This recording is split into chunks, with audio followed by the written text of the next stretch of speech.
Et shalom, shalom. Tout d'abord, j'aimerais rendre hommage à Yahweh, Ba'Hachem, Yahushua, Ba'Hachem, Hakodash. Yahweh, qui est le nom du Père, Ba'Hachem, qui veut dire au nom de Yahushua, qui est le Fils, Ba'Hachem, Hakodash, qui est le Saint-Esprit. Shalom aux élus et tout bonheur, respect aux apôtres, aux amis de Christ, car c'est eux qui ont appris cette vérité. Et salutations aux croyants et aux croyants. Ici, frère Amoise de Montréal, Yahweh, seulement je dis shalom. Alors, excusez-moi encore pour ma voix qui vit une situation infernale. Donc, on dit en anglais, I'm under the weather. Mais cela ne peut pas m'empêcher de faire les travaux de Yahweh Mashiach. Why? Because I'm scared. On a tous peur de Yahweh Mashiach et c'est ce qui démontre notre intelligence, avoir peur de Yahweh Mashiach. Parce que nous savons qu'est-ce qu'il s'apprête à venir faire sur l'impie. Et on veut s'assurer que notre, comme on dit, élection soit assurée, notre sélection soit assurée afin qu'on soit digne de recevoir le salut de Yahweh. On ne veut pas mourir avec les impies. Right? Alors on se considère droit, right? Même si que on ne peut pas être 100% parfait, l'optimisme élu fait en sorte de plaire à Yahweh afin quand il vient et quand on voit les chariots de l'Éternel, on va avoir si Yahweh le veut et te garde, te préserve jusqu'à temps que cet événement arrive. Et lorsque tu vois les chariots de l'Éternel, que tu n'aies pas peur, que au contraire que tu te précipites et que tu pries à Yahweh afin qu'il te sauve. C'est ça le but de l'optimisme, c'est lui d'être sauvé de l'angoisse de Jacob qui est à notre porte. L'angoisse de Jacob qui englobe quoi? Qui englobe la Troisième Guerre mondiale, qui englobe l'instauration de la marque de la bête.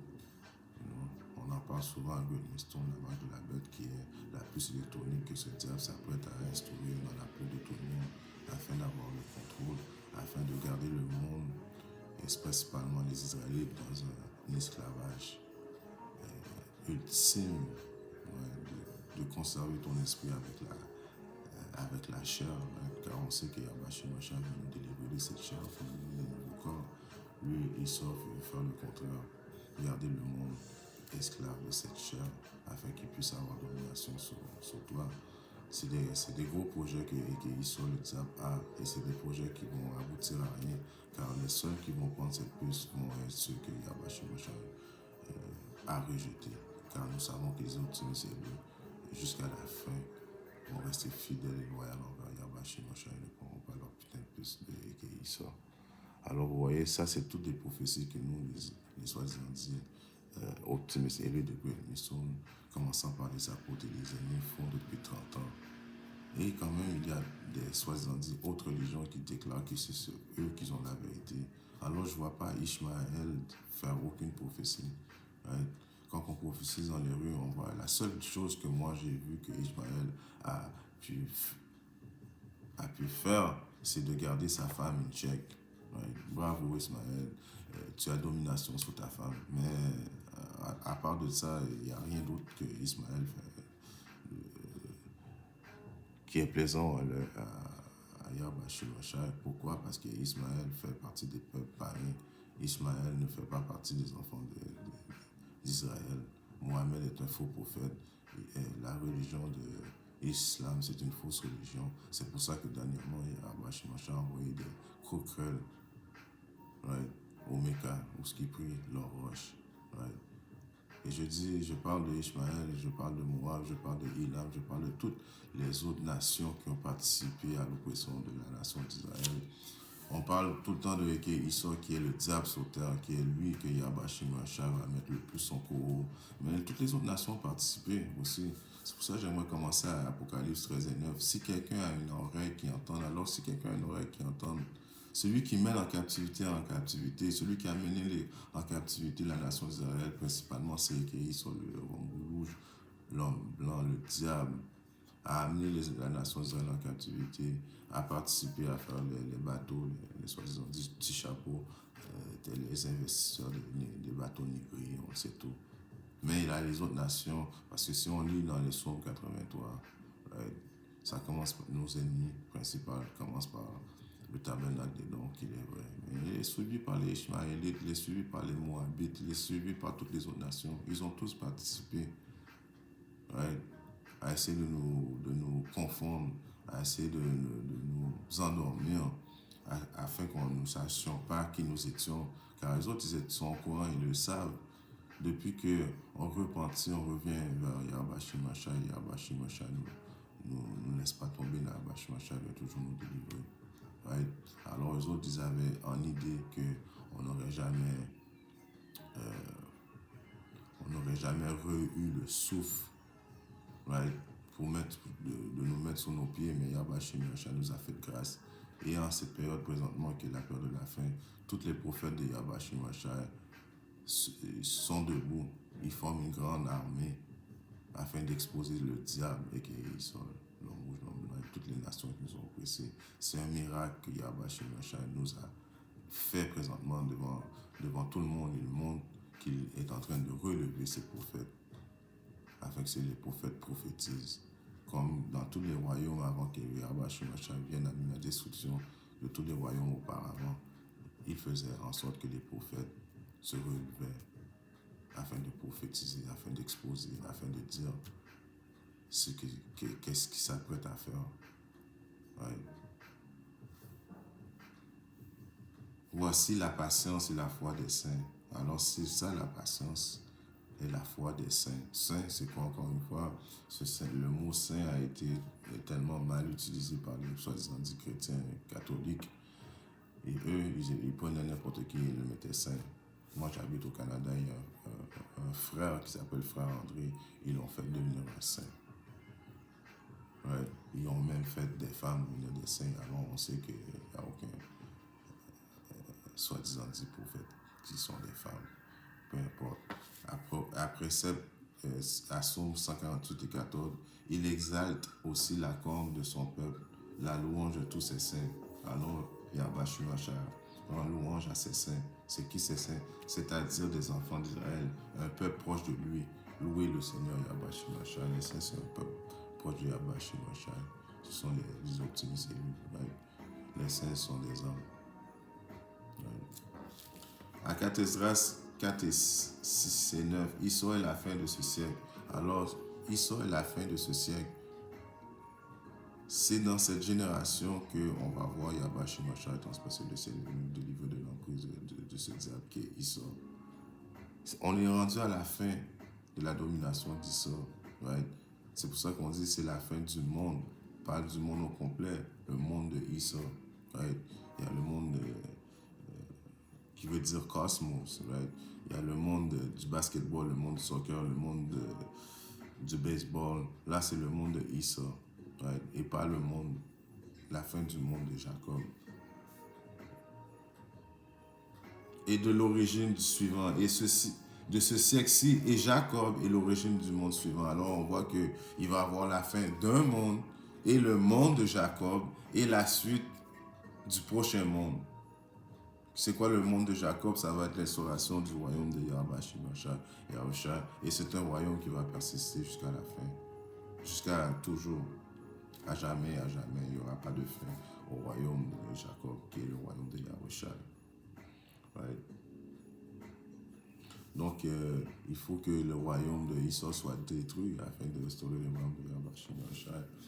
Alors, dans Jérémie 4 et 6, il est écrit « Qu'on dresse le signal d'alarme du côté de Zion, que personne ne reste sur place du nord. » Right? Alors, il faut lever l'alarme, right, du côté de Zion. Zion, ça représente les Israélites, right, les soi-disant négros, latinos et les Amérindiens. Que personne ne reste sur place du nord. La place du nord, c'est aux États-Unis principalement, du côté nord. Right? Le Seigneur fait venir un malheur, un grand désastre. Alors il va y avoir un grand désastre, un grand malheur sur la terre de Babylone et qui est les États-Unis. Right? Il va y avoir un grand malheur, un grand désastre. Et nous, les prophètes, nous sommes là pour sonner l'alarme, vous avertir. Right? Le lion est sorti de son fourré. Le lion qui est le lion de Juda, Yahweh, le destructeur des nations. Alors Yahweh n'est pas venu pour, comme les chrétiens essaient de dire, de faire la paix avec tout le monde. Yahweh vient fâcher, vient détruire les nations. et en route, il a quitté son repère pour ravager. Right? Il va ravager. Il va détruire. Comment il va détruire? Il va ravager votre pays. Vos villes vont tomber en ruine. Elles vont être dépeuplées. Alors, vous avez entendu qu'est-ce qui va arriver? Les villes vont tomber en ruine. Ils vont dépeupler. Right? Isaïe 34 et 5. L'épée du Seigneur apparaît dans le ciel. La voilà qui s'abat sur les Édomites. Alors l'épée du Seigneur apparaît dans le ciel. Et Yahweh Shimasha va venir avec les chariots de l'Éternel. Et on sait que les missiles nucléaires, ce sont l'armée de Yahweh Shimasha. C'est Yahweh Shimasha qui a créé le scientifique afin qu'il fasse le charbon. Je paraphrase un verset biblique. Il a créé le scientifique afin que le scientifique fasse le charbon. Right? Afin que le scientifique fasse l'arme de destruction qui est quoi? Qui est les armes nucléaires. Donc, malgré que Poutine a des armes nucléaires, malgré que la Corée a des armes nucléaires, malgré que plusieurs nations ont des armes nucléaires, ce sont des armes nucléaires que Yahweh Shimasha va utiliser, ils ont été créées pour lui. Car Yahweh Shimasha contrôle la conscience des hommes. Il faut comprendre ces choses-là. Yahweh Shimasha est en contrôle de tout. Même moi qui font ces vidéos-là, je suis sous le contrôle de Yahweh Shimasha et mes frères sont sous le contrôle de Yahweh Shimasha. Yahweh Shimasha contrôle le côté gauche, les impies. Yahweh Shimasha contrôle le côté droit. Yahweh Shimasha contrôle les anges. Yahweh Shimasha contrôle Yahushua. Yahweh Shimasha contrôle les poissons. Alors vous comprenez, Yahweh Shimasha est en contrôle de tout. Alors, il est écrit, la voilà qui s'abat sur les Édomites. L'épée qui va s'abattre sur les Édomites. Ouais. Le peuple que le Seigneur a condamné à l'extermination. Alors, parmi tous les peuples, ouais, la plupart de tous les peuples sont nos ennemis. Mais il y a un peuple qui est condamné à la condamnation et c'est les Édomites. Toutes les Édomites à Babylone vont être détruits. Il est vrai. Ceux qui vont survivre vont être mis en esclavage pendant 1000 ans. Et éventuellement, ils vont être condamnés à l'extermination, ils vont se faire exterminer à jamais. Right? Et les autres nations vont pouvoir jouer après les 1000 ans, ils vont retourner dans leur terre. Right? On va leur donner Yahweh Shimasha qui va leur donner leur terre. Right? Car moi, je suis qu'un messager. Mais éventuellement, Yahweh Shimasha va leur donner leur terre. Et ils vont pouvoir vivre dans leur terre. Right? Ça ne va pas être comme présentement. Il prend les terres de tout le monde, il veut posséder les terres de tout le monde, il change les noms des terres, il veut posséder toutes choses. Non, quand Yahweh Shimasha va venir, il va régner avec justice. Les autres nations vont devoir payer le prix d'avoir participé à l'oppression de la nation d'Israël, mais éventuellement, ils vont retourner tout chacun dans leur terre. L'épée du Seigneur est pleine de sang, couverte de graisse, comme du sang des béliers et des boucs, comme de la graisse de leurs reins. Alors ça, c'est poétiquement dit que Yahweh Shimasha réserve un grand sacrifice. Right? À Bozrah qui est aujourd'hui, qui serait appelé les États-Unis, car Bozrah était la capitale numéro 1 quand les Édomites habitaient en Édom. Right? À Bozrah, la capitale, le Seigneur fait un sacrifice dans le pays. Right? Alors, tous les soi-disant Édomites qu'on voit marcher présentement sont tous prêts à se faire sacrifier. Ça va être un gros sacrifice que Yahweh Shimasha va faire. Right? Ce sont des Walking Dead présentement. Si on peut regarder ça là-dessus, ce sont tous des Walking Dead qui marchent sur le sol américain. Right? Et il y a aussi les 2/3 de notre nation, right, qui font partie des Walking Dead aussi. Les seuls qui sont réveillés, ce sont les optimistes élus. C'est à cause que Yahweh Shimasha a décidé de nous réveiller. Le pays d'Édom, c'est un terrible massacre. En même temps, les buffles tombent, taureaux et bœufs s'écroulent. La terre s'enivre de sang, le sol gavé de graisse. Pour le Seigneur, c'est en effet le jour de la revanche. Alors, ça va être un jour de revanche. Ce sacrifice-là va être une journée de revanche. pour le défenseur de Zion. Alors Yahweh Shimashai est le défenseur de Zion. Yahweh Shimashai est notre super-héros. Vous voyez quand que les soi-disant Édomites font des films de super-héros, ils ont mis Superman comme super-héros. Nous avons un vrai super-héros, un vrai Dieu qui existe, qui est là pour venger sa nation. Right? Et c'est Yahweh Ba'ashim Yahushua qui s'apprête à venir faire ça pour sa nation. Right? Et c'est des choses que vous allez voir de cette génération, comme je dis, de vos yeux. Right? Ceux qui, soit que vous allez voir des missiles nucléaires que vous n'allez pas pouvoir vivre pour voir Yahweh Shimashai, soit Yahweh Shimashai va vous faire mourir de famine ou bien vous faire périr par des animaux sauvages, peu importe. Mais c'est dans cette génération qu'il y en a qui vont voir de leurs yeux Yahweh Shimashai venir faire tous ses espoirs pour sa nation, pour venir défendre sa nation. Le jour de la revanche pour le défenseur de Sion, c'est l'année du règlement de compte. Right? À Somme 11 et je commence à 5. Il sait à quoi s'en tenir sur les fidèles, mais il en veut aux méchants, aux amateurs de violence. Alors Yahweh Shimashai sait qu'est-ce qu'il va faire pour ses fidèles, mais il en veut aux amateurs de violence, principalement avec Issor, l'homme rouge, l'homme blanc, right, qui aime le sang. Il y a un précepte que je vais paraphraser maintenant. À cause que tu as aimé le sang va te poursuivre à toi aussi. Right? Et c'est juste du balancement. C'est des choses qui sont faciles à comprendre. Si tu as aimé le sang va te poursuivre. Right? Alors pour les fidèles, il y a du réconfort. À Cathésras 2, 27, ne t'inquiète pas lorsque viendra le jour de l'oppression, de l'angoisse, à cause que ceux qui se réfugient dans la vérité, ceux qui font en sorte que Yahweh Shimashai devienne leur protecteur, alors ils vont vivre des moments de tribulation, right? Mais ils vont être à la fois protégés pendant ces périodes d'angoisse, right? Les autres pleureront et seront tristes, alors pendant que les autres ils vont se faire détruire, ils vont être tristes. Mais toi, tu seras gai et dans l'abondance. Alors, il va y avoir une période de famine, right? Alors, Yahweh Shimashai nous dit pendant qu'il va y avoir une famine sur la terre, non seulement quand la famine va être là, mais on va être dans l'abondance. Right? Les nations seront jalouses et ne pourront rien contre toi, dit le Seigneur. Mes mains te protégeront pour que tes fils ne voient pas le GM. Alors vous voyez, les mains de Yahweh Shimashai va tenir ferme. Il va être un bouclier pour les optimistes élus. Il va être un bouclier pour les élus, pour ceux qui vont avoir mis leur foi en Yahweh Shimashai. Pendant ce temps-là, il va y avoir un sacrifice qu'il va faire sur les Édomites. Et aussi les autres nations. Principalement, les États-Unis vont se faire détruire, mais Israël aussi, qui va devoir se faire détruire. Et on va devoir détruire les faux 70 Israélites qui sont sous notre terre, ceux qui ont pris notre identité, right? Les bâtards, ils vont devoir se faire brûler.